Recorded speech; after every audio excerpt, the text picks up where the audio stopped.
The opinions expressed in the following programs are those of the participants and do not necessarily reflect those of Rogers nor Rogers TV.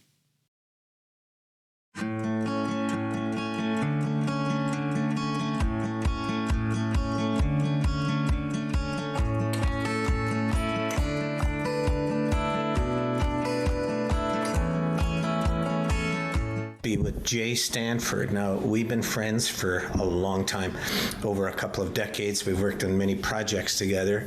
But Jay, you're the head of climate change, the environment, and waste management, correct? At the city. That's correct. It's a long title, Glenn, but it seems my title has changed over the years. But you can call me anything you want. I just really love working here at the City of London. That's great. And how many years have you been with the city, Jay? Oh, geez. I think I'm just about shy of 27 years. So. Yeah, that's a long time. You've seen a lot of change in that time. I did want to talk to you a bit about, I want to do 2 sessions, which you've agreed to, which I really appreciate. Next week, I want to get more into the climate change idea and other things. But for now, the food bank and the city and your department have had a partnership that's gone on for a long time. And, it really started over 2 decades ago, I think, when your department and talked with us, and you had put together an idea of how we could link together some of what you were doing and also with food security, what the food bank was doing. I'd be interested if you could just let the people that are watching know how that came together, because we weren't really part of that. That was something you were designing with your team at the beginning at the city, and then we talked about it, and it was great. Can you just go over those beginnings? Well, yeah, it is fascinating, Glenn. When you think back, so the environment and who gets involved in that. So the environment often doesn't have a voice, right? We rely on people to represent that voice. And so over the years, we're hearing from community groups, and they were kind of the voice of the environment. And, as loud as they were trying to be, often the message just was a lower priority compared to other things. And we're talking here now, 25, almost 30 years ago. And at the same time, though, and learning from folks that, in the early days with the food bank and my experience elsewhere, often the voice of poverty was a lower priority for many, and often a voice not often heard, in part because the challenges that many people in communities in London and elsewhere were so significant, they didn't have time for loud action. Yeah. And they weren't being heard. So if you looked at the parallels between poverty and the environment, you realize that there's a lot of similarities. There's always been the need for more action, but sometimes the voices just were diluted. And at the city here with a number of my colleagues, we sat back and sort of said, is there a way to sort of look at both of them combined? And were there some parallels? And we clearly saw the parallels. And this is where we said, well, what's the commonality? Well, the commonality is good people rising to the challenge. And we saw that time and time again with the environment. And being on the environment side, I wasn't really fully aware what was occurring on the poverty side. But when I saw the parallels, I said, you know what, let's see if we can actually align some of these together. And this, if you recall, Glenn, is when we really began to approach the food bank and say, geez, we know you're already involved in some good environmental things because you were involved in Christmas tree recyclings, almost since day one, almost like an odd addition to the food bank, but something that you and the volunteers and others there said, no, this is part of being in a good community. So I think some of those early initiatives, not only was the food bank around doing good things with food and getting food into the hands of those that needed it, but the notion of tying together with the environment, there were some early wins. And I think that's what prompted a closer relationship between the city and the food bank on the environment. Yeah, you just reminded me. I'd forgotten all about that. But in those early days, we did the Christmas tree pickups. There were depots around the city, but we had the food bank volunteers. Yes. Collect them as people drop them off, and then they were mulched by the city and put into parks. But they needed a group of volunteers, and we had a broad network, so we did it. And the other thing was the telephone books. For a number of years, we did telephone books, and it was because they couldn't be recycled because of the glue and the binding. And so I still have a sore back. I think Jane does from those days, Jay, because they were so heavy, the skids and kids of phone books. We would send them down to Cascade Products down in Quebec, and from there they were able to do something about it. And then all of a sudden, there was a glue that could be used that was recyclable. Right, and that was it. Then people could put their phone books into the blue boxes, and that suddenly saved our backs, and that was great. But you were right that we had an interest in the environment back then, and I know that the folks in your department had an interest in poverty. What's interesting is that they've both kind of become mainstream. Right? Like when I think of the environment, I mean, obviously now it's everywhere. We're not perhaps being as effective as we can with things like climate change, but we're much more aware of it now than we were. And poverty is the same. Yeah. So I find it really interesting that you and your team had pioneered this idea of bringing those two things together before that mainstream part happened, and we were able to find a link to it. Now, you came up with an innovative idea as to how to make that happen, and that was through the use of the blue box. Can you talk to us about that for a bit? Because I wouldn't have thought of that at that time. Yeah, and this is one of those things where a lot of good people getting together, ideas start to formulate, right? So this is back in 1997. So a fellow by the name of Brad Muter, and he was a part of our the group running our local recycling contract. They at the time, I think they were called Laidlaw. Then their name changed to Waste Management, and so they actually approached the city and said, "Look, recycling is growing in interest. Have you thought of this idea?" And they raised this notion that they were aware of a community in Ontario, and I forget the name now, it might have been Mississauga, that over a 2-day period ran a blue box food drive. And they achieved certain success. And so it was one of those things where we mulled it over as a team here and said, well, if we're going to do this, how do we bring it to all Londoners? Because recycling, was something that was being well received by Londoners back in 1997. So we said, we can make this work. We'll need a few partners. We'll need some people to understand what we're trying to achieve. We approached the food bank. Of course, at that point, we were approaching Jay and Roy on a regular basis and saying, what about growing some new ideas? And Jane, I believe, brought it to yourself and a few other board members and said, sure, let's give it a try, and especially if there are going to be other partners brought forward. And we said, yes, it will need a team of volunteers. So back in this goes way back in time, 1997, we launched the first London Cares curbside food drive. And at the time, I'll tell you, it's, what's that term, flying by the seat of your pants? Because there was no manual to fall back on. All there was good people saying, we're going to give this a good college try. We're going to make it work. And we're going to keep our fingers crossed that Londoners will understand what we're trying to do. And if you remember, Glenn, this was the novel idea. On your recycling day, you were going to place at the curb in a bag and maybe tie a ribbon around it, a bag of non-perishable food items. So most likely, in a tin can or a cardboard container. And the recycling operator was going to, at the same time as picking up the blue box, place that bag into the cab of the vehicle. And then we'd arrange for some offloading in the community. And I'll tell you what, in our first year, we were amazed. Mm-hmm. We're absolutely amazed. And if you recall, and I still look back at the numbers on a regular basis, 36,000 pounds came in. And 95% of those pounds came from the curb, because we still relied on grocery stores. They were the partners. The other partner, if you recall, Glenn, was a group called Corporations Supporting Recycling. And so they found this to be a novel idea because they were taking a very community-oriented program, the recycling program, and putting it to this additional use, another community benefit, to raise food for the food bank. And I'll tell you, we were all tickled pink after that first year when we said, wow, it worked. And Londoners embraced it. It was just a wonderful addition to traditional food drives, but with this unique twist. And I think that unique twist was what carried us through the early years. Yeah.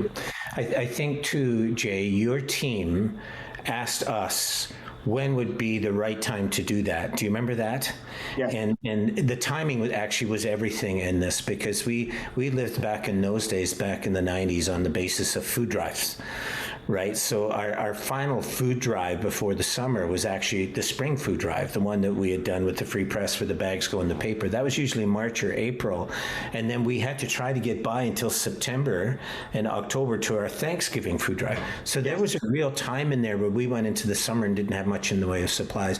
And it was you and your team that came to us and said, if that's the time, that would be the best time to do it, even weather-wise for you guys. Do I have that right? I think that's how that happened. Absolutely. So we were targeting, it was late May, early June, and the early June became sort of enough of a gap between the Thanksgiving food drive and this notion of what you've just described. So yes, it became known as stocking the shelves for the summer months. And as it's still today, things do get a little bit more quiet at the food bank over those summer months. It might have changed a little, but that was the tradition for the first. I'll tell you, when I look back, the first 10 years. So remember, 36,000 pounds in year one, and then as we move forward, and when we look back after the first 10 years, we had hit the 570,000 pound mark. So to repeat, 570,000 pounds, and not only had we, of course, had more Londoners involved, but it was the partnership that grew. Yeah. And that was so important. After 10 years, we went from 5 partners to 14. We had at least 6 grocery store chains involved, and our local media. And this is where they're so important to help raise the awareness. There was not really a competition amongst the media. It was a collaboration among the media to help raise awareness and make sure Londoners knew that there was this unique opportunity to participate, a very convenient opportunity, but just as important, the ongoing awareness that food drives were a key part of the food bank at that point in time. So we're talking now, the mid 2000s, basically. Yeah. So, and I know you said Mississauga had tested this out for a couple of days, but really this became the model that was used across the country. Is that not true? Do I have that right? Other municipalities looked at what London was doing and also made that link. Is that correct? It is, but it's always fascinating because we look back, and sometimes London is, why does it work in London and doesn't work elsewhere? So it wasn't for lack of trying. So places like the town of Niagara, so in the Niagara region, they ran a food drive, and the last one on record was about 2005. My notes would show City of Chilliwack out in British Columbia. They ran a food drive in 2004. And then Greater Sudbury, their last one was 2002. So we had, chatted with them out there, and they thought it was great. They tried it. It was the volunteer base that they couldn't maintain. It was that partnership that became the unique characteristic here in London, that they get the curbside component, but the group of partners, starting originally with environmental partners, but after, the 10 years, we started to have groups such as Budweiser Gardens. They were called the John Labatt Center at that time. They came forward. We had Try Recycling. We had St. Leonard's Society. All these groups coming forward and saying they're part of a volunteer base, whether they are true volunteers or employees, they began to work with it. And I'll tell you, that was when the growth really began to occur, and we began to put up some really, really big numbers and to get ready for those summer months. Yeah, but then it morphed, right? We began to look at it and realize that the community itself was changing, the blue box thing was changing as well. And so we began, and it was a very mutual thing, I remember, between us and the city. We began talking more about fresh food as opposed to curb hunger. It didn't mean that the curb hunger thing wasn't still going on, but it was the idea that more and more communities were waking up to the knowledge that if we're going to help the people of low income or people on the margins, just non-perishable items wasn't the way to go. So you and your team again got together and sat down with us and said, how could we morph this into a fresh food kind of capacity. How did that happen? How did that take place? Well, once again, a whole bunch of good minds together. But I also think, though, we were hearing from Londoners, and Londoners wanted to drop off fresh fruit. And the idea with the curbside program, well, that clearly didn't make any sense. Yeah, so I think we were taking a page from Londoners and also the food bank, because Glenn, as you recall, you started to see that as well on a regular basis. How can I drop off items from my garden, for example, or how can I actually pick up perishable items from the grocery store and get them to the food bank? So I think it was a combination of a bunch of things, including people becoming more knowledgeable that nutritious food are not only good for you and I, but are also equally important for people in need. Yeah. That's really true. And, and one of the things that just shot it through the roof for us, I think we were roughly around 25% of the food that we were giving out was fresh. Right. So that was great. We were picking up steam, but we continue to hear from the public that they wish they had an easier way of doing it because they couldn't drop it off at one of the bins at the grocery store because we might not pick it up for 2 or 3 days. Right. And then, we sat down with you and we started talking about grocery stores and surplus food at grocery stores that often ended up at landfills. Right. And we talked about, and I know that was a challenge for you. Your department was looking at how can we avoid that? How can we divert it from landfill? And I know that we as a food bank were looking for more ways as to how to get more fresh food into the food bank. How did that come about?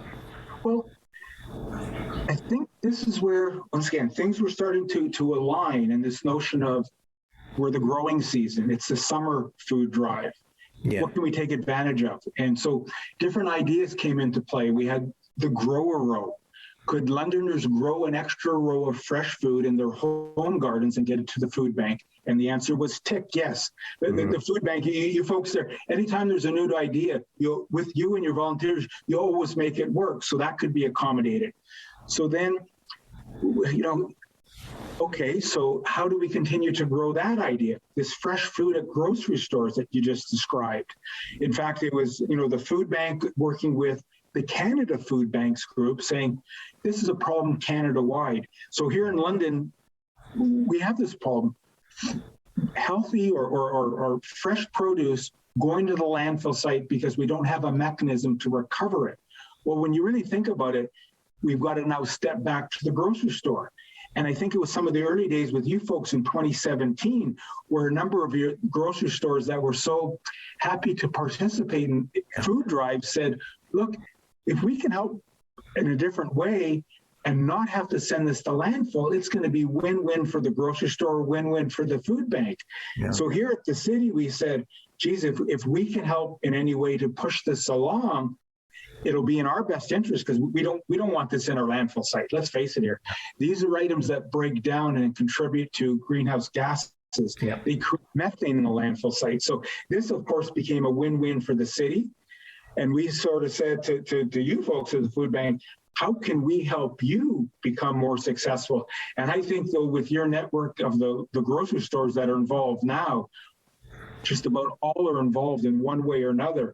And it is incredible what has grown out of that, because let's look at, so our food drive over 25 years, we've recovered about 1.5 million pounds of food, or the equivalent of 1.5 million pounds of food. So over 25 years, one of the longest running food drives in Canada, the work we're doing. But when you look at the contribution that comes just from the grocery store, the Community Refresh program, where grocery stores are saying, we don't want to send this out to the dumpster. We want to have that recovery system. Since 2017, looking at the numbers that have been compiled now, we're looking at about 1.8 million pounds of food have come in over a 5-year period. Wow.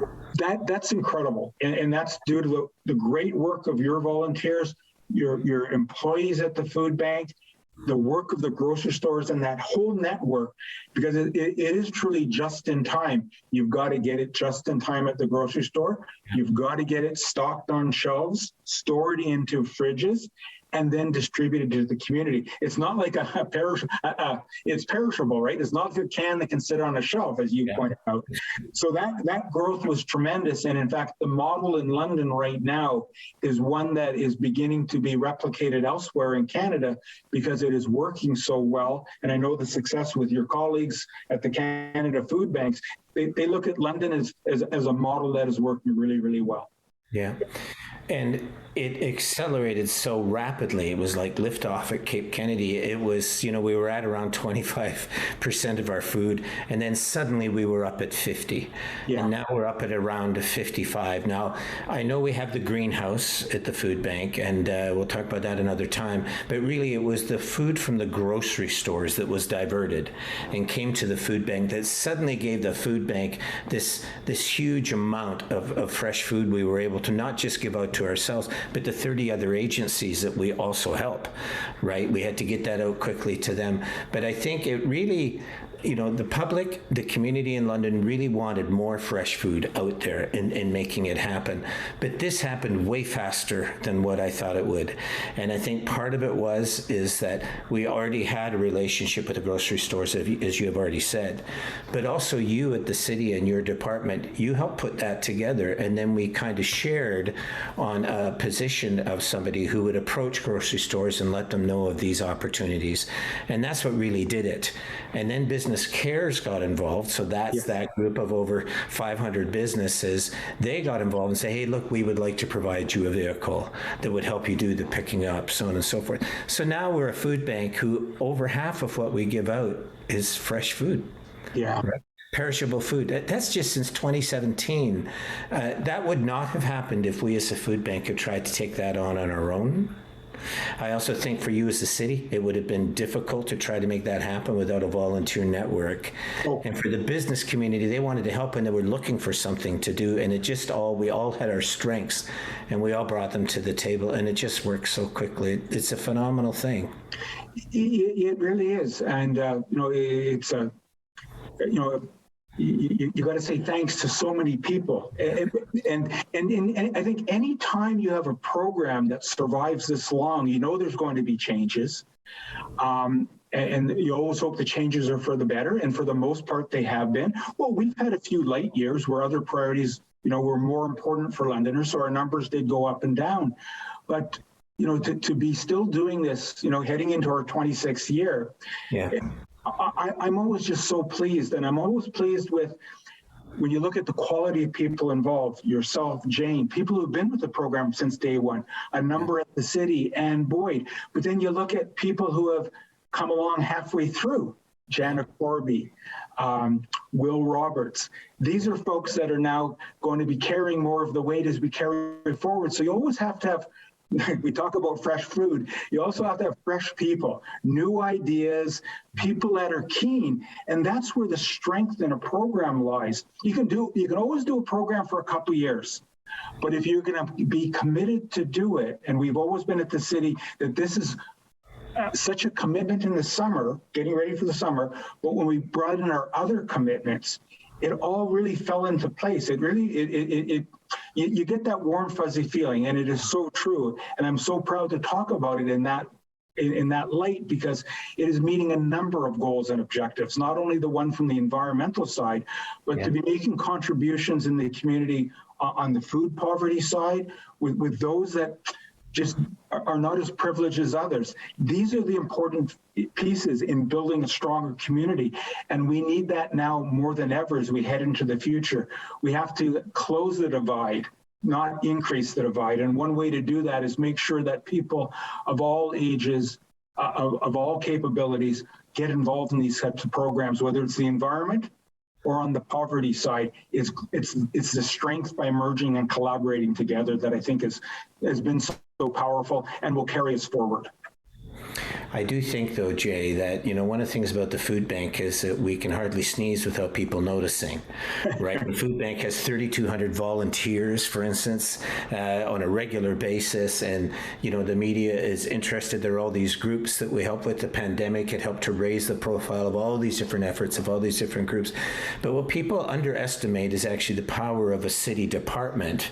Let's say your department.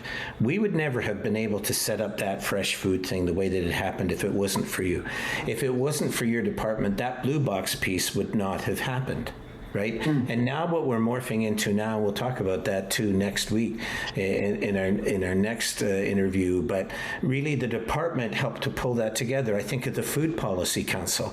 Now, for years it was trying to find itself, so on and so forth, but you were part of that. Also, the city was part of that at the very beginning, along with the Food Bank, the London Community Foundation, right? The health unit, we all worked with that over time, but really the city gave it that kind of substance that it needed to move forward. And I don't think you guys ever got the credit for that. And then when I look at things like the Blue Box driver, now this fresh food thing, everybody comes along and says, oh, the London Food Bank is great. Look what you've done. It's fantastic. And I agree. I think it's all wonderful. And all these different community groups are taking part. But the city had a foundational part in all of that. And I'm just not sure how many people know that. So can I ask you a personal question on this subject, Jay, around climate change or these kind of things? Do you feel underappreciated?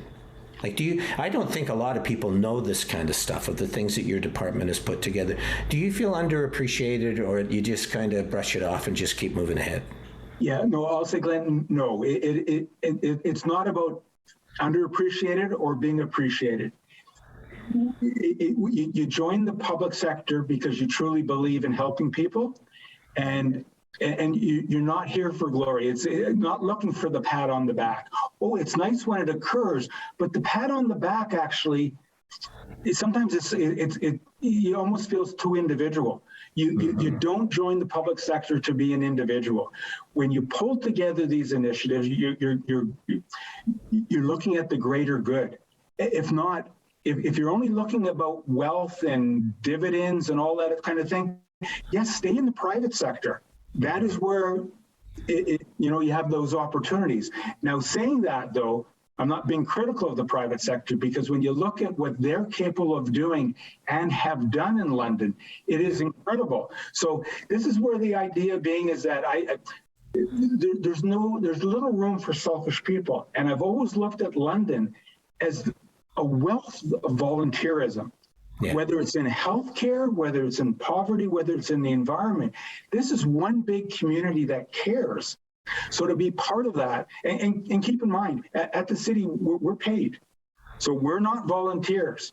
When I work on the weekends, you know what, it's just all part of what I do. And I hate to use the word I much prefer working as a team. And that's the beauty of what has been at the city. So I work with a bunch of great people here that want to go the distance, and they're like me. They feel that additional warmth and value by helping in so many different ways.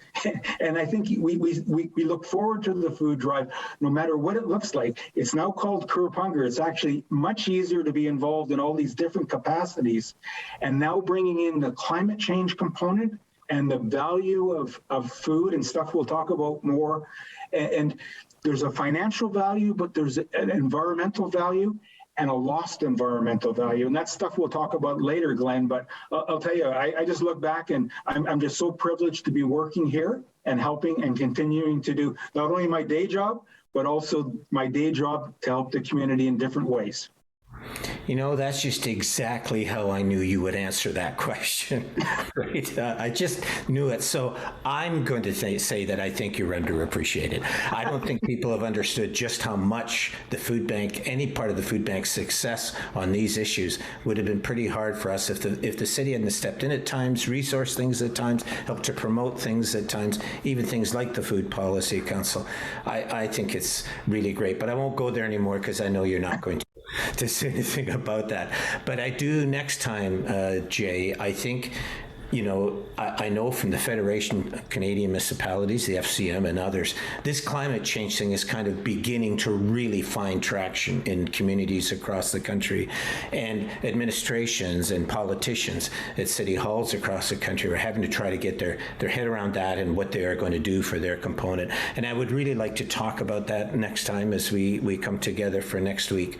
But I really think it's interesting that you're now in your moniker there, in your position, climate change is now right at the front of that, right? And I think that's really important, and I'd be really interested next time as we talk to see how that's changed your view of your role at the city and how it is that you feel that you have to morph that into the future.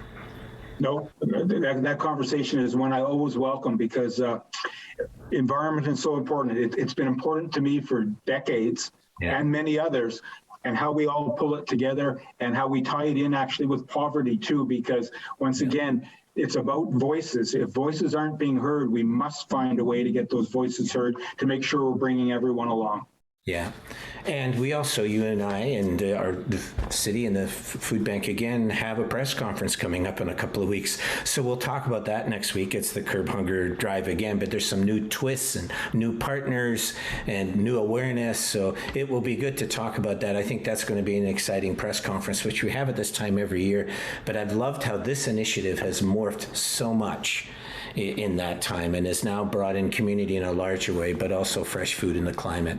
So we'll talk all about that next week. Jay, thanks for being part of this today. I know you're a busy fellow. I really appreciate it, but we'll do one more next week and we'll look at that broader picture and cities' roles in that whole idea of climate change. Thanks for doing this today. Excellent. Thank you very much for this conversation. It's so important, and look forward to our next one.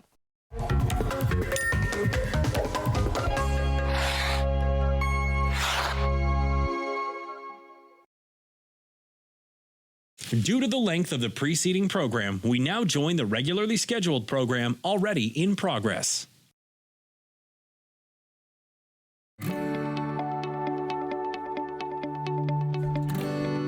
You're watching Rogers TV, London.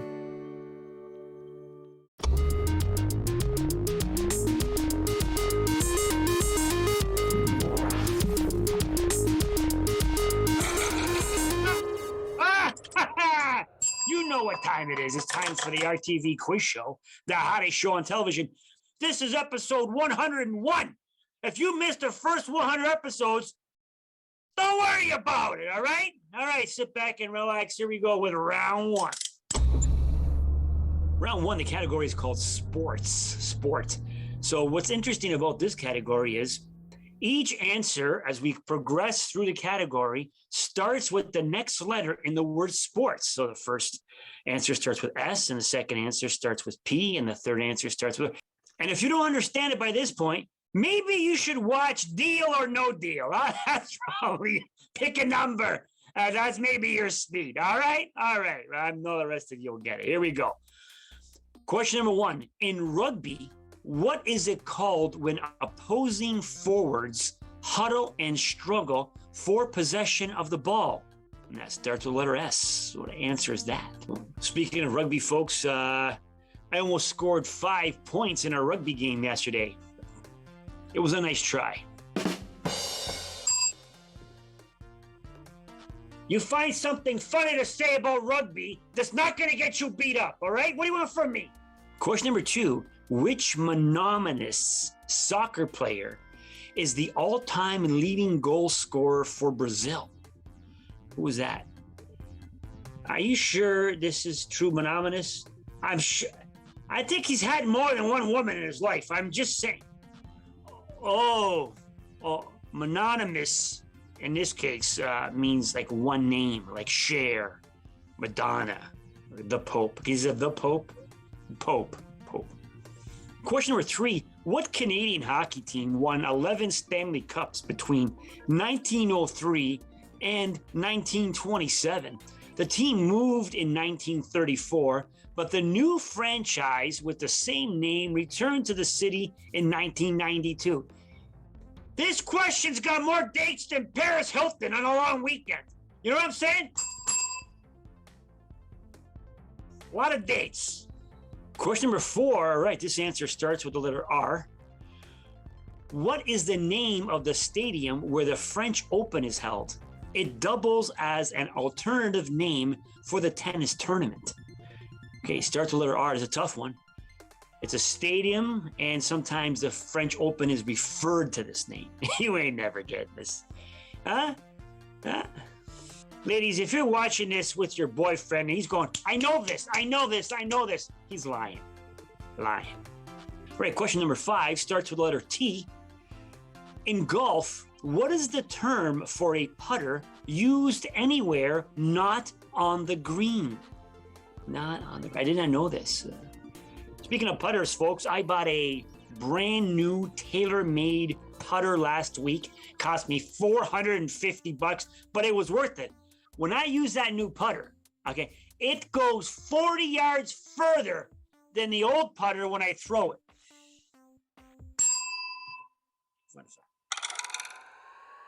Time for round 2.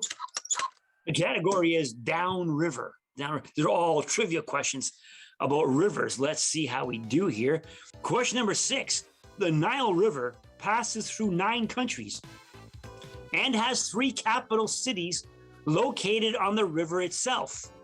Juba, Khartoum, and which other capital city along the Nile? You know, that reminds me, I had a friend once who swore he could swim from Tanzania to Rwanda. I go, Matt, you must be in denial. Question number 7. What Asian river is considered the most sacred within Hinduism?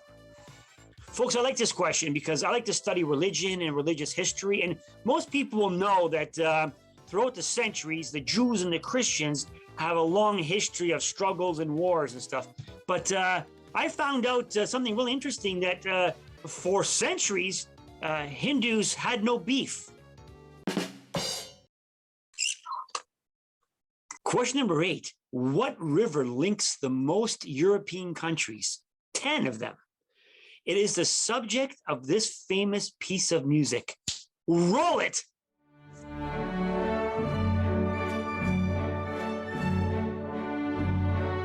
right, that's enough.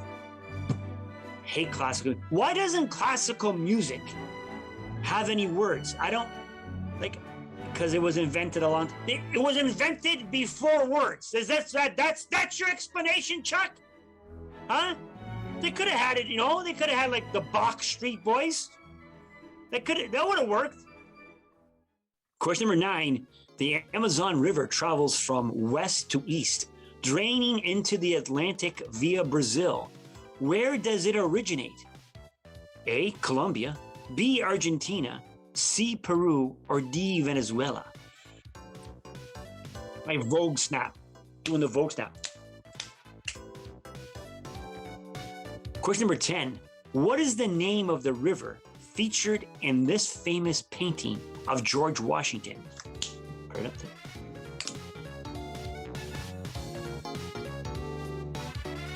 What is the name of that river he's crossing? Right, time for round 1. Answers. The category was sports. Here we go. In rugby, what is it called when opposing forwards huddle and struggle for possession of the ball? That's called a scrum. A scrum. Question number 2. Which mononymous soccer player is the all-time leading scorer for Brazil? That, of course, is Pelé, the Brazilian soccer player Pelé. Oh, speaking of which, fun fact, fun announcement actually coming off the local businesses. It appears that several salons in the area are offering a full Brazilian wax for $100. The wax includes lips, legs, armpits, and although it seems like a good deal to me, most of the clients are calling it a complete ripoff. Question number 3, which Canadian hockey team won 11 Stanley Cups between 1903 and 1927? Starts with letter O. That's the Ottawa Senators. The Ottawa Senators. Like, I don't know why they named the team the Senators. Like, you know, and it's the Sharks. You understand that? The Avalanche. That's even like the Ducks. At least they're mighty and they could do some damage. But the Senators, like, what are they gonna do? Underperform and legislate a goal? Huh? Keep the opposing goals tied up in the lower house? Ooh. Question number 4. What is the name of the stadium where the French Open is held and doubles as an alternative name for the tennis tournament? I've never heard of this in my life. It's Roland Garros. Question number 5. In golf, what is the term for a putter used anywhere not on the green? That's a Texas wedge. A Texas. I will also accept pearl-handled Glock 9mm. Question number 6. The Nile River passes through 9 countries and has 3 capital cities located on the river itself. Juba, Khartoum, and what other city? Cairo. Cairo, which is in Egypt. Speaking of which, a friend of mine is trying to turn me on to a way to make money, which involves reselling ancient Egyptian artifacts. I'm pretty suspicious. I think the whole thing is just a pyramid scheme. Question number 7. What Asian river is considered the most sacred within Hinduism? That's the Ganges River, the Ganges River. Question number 8. What river links the most European countries and is subject of this famous piece of music? Speed it up, speed it up. That's the Danube, the Danube, the Danube, the Danube, Danube, the Danube. Question number 9. The Amazon River travels from east to west, draining into the Atlantic. Which country does it originate in? It originates in Peru. Peru. Question number 10. What is the name of the river featured in this famous painting of George Washington? That's the Delaware. The Delaware. Whoa, whoa, whoa. Put it back up. Put it back up. I want the people to see. This is a very important historical painting, folks. It captured an incredible historic event. If you look closely, it's the only time you will see a politician with his hands in his own pockets. Oh, very cold. It was cold. Is this on? Well, it might have been cold, but this show is hot. Don't you go away. You got way more after this. Don't go away. This program is brought to you by Ignite TV. Now you're in command. Visit Rogers.com for more details.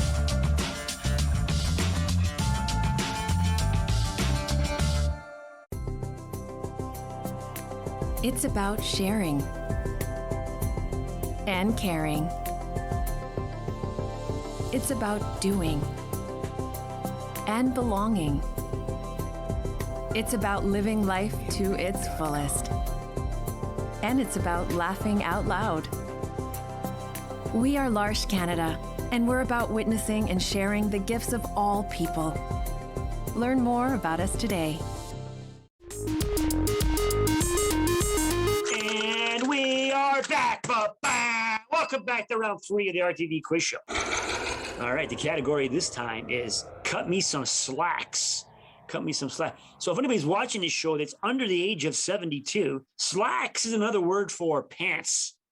So these all have to do with pants or pant-related paraphernalia, like pockets. Here we go. Question 11. What alliterative style of flared pants were popular in the 1970s? For those of you who do not watch Jeopardy, that means it's 2 words and they both start with the same letter. Like punk producer. Like that. Question number 12. What style of 3/4 length pants are named for an Italian island? I know this. It's called Sicilian pants because they're short, so the pants fit them. But everybody else is 3/4 up their leg, and no, nobody's gonna tell. I'm not gonna tell him. You tell a Sicilian guy he's short.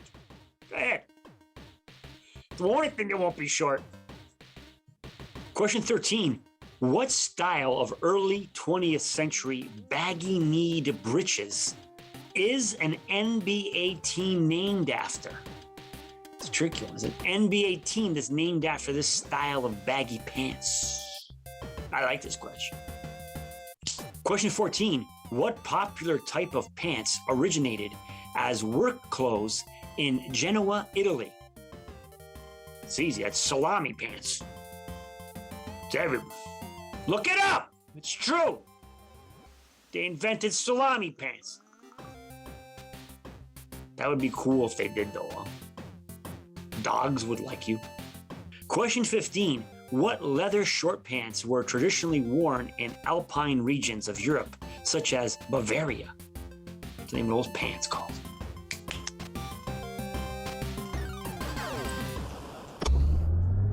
All right, time for round 4. The category is explosive trivia. All right, it's all have to do with explosive stuff and explosive stuff related paraphernalia. I just like saying paraphernalia. It's fun to say. All right, here we go. Question 16. Which Swedish chemist invented dynamite? He also used his fortune to establish an annual prize for those who have conferred the greatest benefit to mankind. So it's a Swedish scientist that invented dynamite, which means it came in a box, which you had to put together yourself with an Allen key. It took you all weekend to blow something up. And then your wife complains that it doesn't look as blown up as it does on the box or in the catalog. Question 17. C4 is a type of what moldable military explosive? Looks like Play-Doh, but a lot more fun. And you can't eat it, which could be a plus. Question 18. In 1917, what Canadian city experienced the largest artificial non-nuclear explosion in history since Pamela Anderson moved to Vancouver?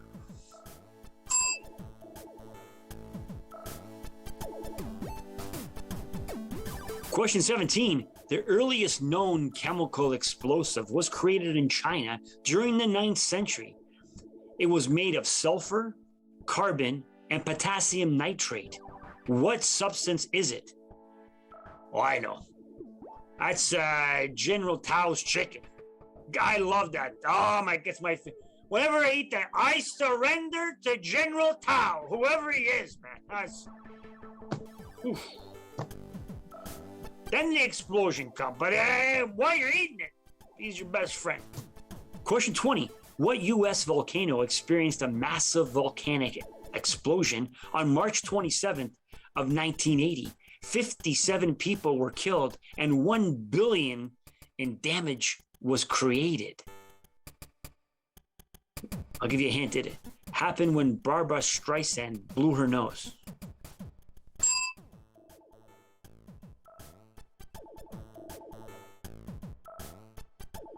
Right, time for round 3. Round 3 answers. The category was cut me some slacks. Question 11. What alliterative style of flared pants were popular in the 1970s? Bell bottoms. Bell bottoms. Also known as the janitor's favorite pair of pants. You know, you walk around, sweeping the floor. Miss a spot. Johnny. Oh. Question number 12. What style of 3/4 length pants are named for an Italian island? The answer is capri pants. Capri.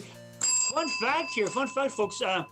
Capri comes from the Italian word for I didn't shave my legs all the way.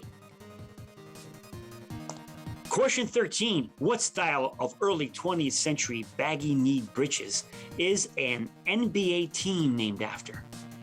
That's the Knickerbockers, New York Knickerbockers. Intern Chuck thought it was the Jazz pants. That's what they named the Utah. Yeah.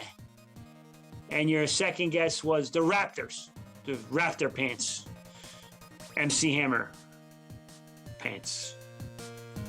Our future, ladies and gentlemen, our future. Question 14. What popular type of pants originated as work clothes in Genoa, Italy? That was not salami pants. It was salami jeans. Just jeans. I didn't know that. Question 15. What leather short pants were traditionally worn in alpine regions of Europe, such as Bavaria? Those are called lederhosen. Question 16. Which Swedish chemist invented dynamite and used his fortune to establish the Nobel Peace Prize? That was Alfred Nobel. Question number 17. C4 is a type of what moldable military explosive? That's plastic explosive. Question 18. In 1917, what Canadian city experienced the largest artificial non-nuclear explosion in history? That was Halifax. Fun fact, folks, that was also the last exciting thing to happen in Halifax. What are they going to do, get mad at us? By the time they hear the joke, and by the time 4 people explain it to them, they'll get over it. They got over the explosion. Question 19. The earliest known chemical explosive was created in China during the 9th century. It was made of sulfur, carbon, and potassium nitrate. What substance is it? That is gunpowder. Question 20. What U.S. volcano experienced a massive volcanic explosion on March 27th of 1980? 57 people were killed and $1 billion in damage was caused. That was Mount St. Helens. I remember that because Seattle never looked better. It was like, and folks, don't you go away. We got round 5 coming up. Double point answers.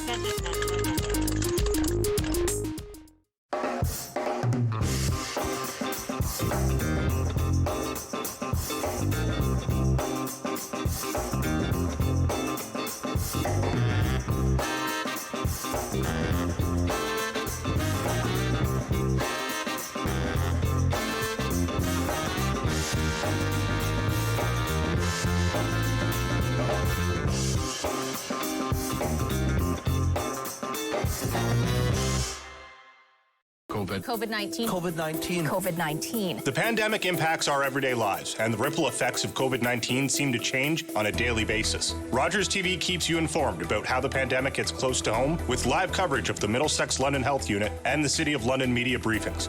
Keep up to date on the latest in London and Middlesex with updates from Dr. Chris Mackey and Mayor Ed Holder. Watch the latest COVID-19 media briefings live on Rogers TV Mondays and Thursdays at 2 p.m. And for more information, check rogerstv.com.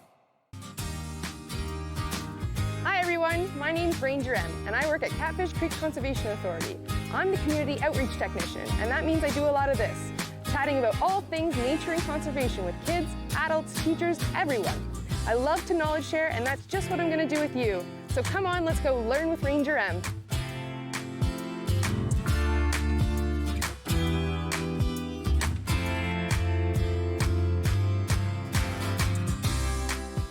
I'm Jennifer Slay, the host of What's Up London. Join me each week as I meet Londoners who are doing extraordinary things and helping to make the city a better place to live. Watch What's Up London Mondays only on Rogers TV. Hi, my name is Gerald. I'm a volunteer here at Rogers TV. Really happy with all the great things I've learned doing video productions for Rogers, all the great people I've met, and being part of a great community. And we're back with round 5. Double point answers in the final round of this Itv Quiz Show. The category is Judge a Book by Its Cover. All right. So we're going to show you covers of books, and you tell me what book it's from. Okay, we're going to block out the title because, this is not Deal or No Deal. You need some skill to do good at this show. Okay, so question 21. What best-selling 2003 novel is this? Look at this. I think I know this. The title of this book, it's Never mind what I'm smiling about by Mona Lisa. That's right there, huh? Question number 22. What 2008 young adult novel is this? You see, there's a picture of a bird there with an arrow in its mouth. The title of that book is You Won't Make Shredded Tweet Out of Me by Angry Bird. Question 23. What book used this cover for its first edition? See that? It's a horse. It's like a merry-go-round.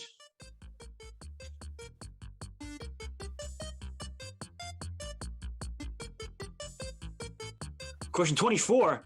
What 1939 John Steinbeck novel is this? Huh? People sitting around?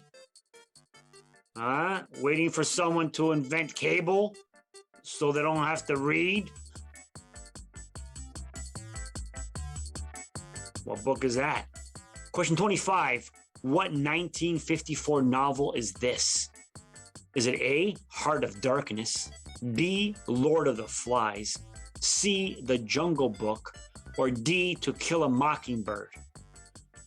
Fun fact, folks, those are all the titles of my wife's favorite recipe books. I don't want to say she's a bad cook, but in my house, we pray after we eat. All right, time for round 5 answers. Oh, boy. Question 21. What best-selling 2003 novel is this? That's the Da Vinci Code by Dan Brown. Da Vinci Code. If you're not familiar with it, it's a book based on the conspiracy theory that all conspiracy theories are garbage. Question 22. This 2008 young adult novel's name is The Hunger Games. The Hunger Games. It's also what we call our house between 5 and 7 p.m. every night. What's for supper? I don't know. What could part? Is supper ready? Are we gonna eat? We can't eat any foreign dishes tonight, honey, because we're out of Lucky Charms. Question 23. What book used this cover for its first edition? It's The Catcher in the Rye. I know this. I know this because for grade 8, I did my book report on it. I had the oral presentation, and usually I do some readings. I never read the whole book, but sometimes I just read the back cover. But I didn't even do that this time, so I just told everybody it's a book about a alcoholic baseball player, and centers around the theme of man's inhumanity to man. It's always the answer. Question 24. What 1939 John Steinbeck novel is this? This is The Grapes of Wrath. Grapes of Wrath. It's a story about really angry fruit. Question 25. What 1954 novel is this? It says Lord of the Flies. Here's a quick synopsis of the novel. And speaking of flies, as time flies on this show, that's all the time we have for the Itv Quiz Show. In the meantime, you stay safe, you stay calm, and you stay nice. Call the Rogers TV viewer response line. Email us or connect with us on social media.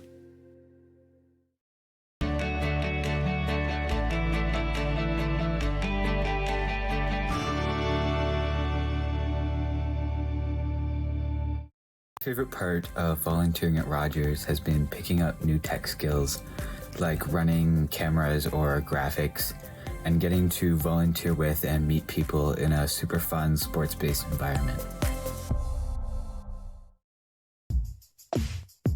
Hey, going on, everybody? Tyler Fines, host of Off the Puck Hockey on Rogers Channel 20. We interview some of the biggest names in hockey and sports. Check us out, Rogers Channel 20, Off the Puck Hockey. Let's go.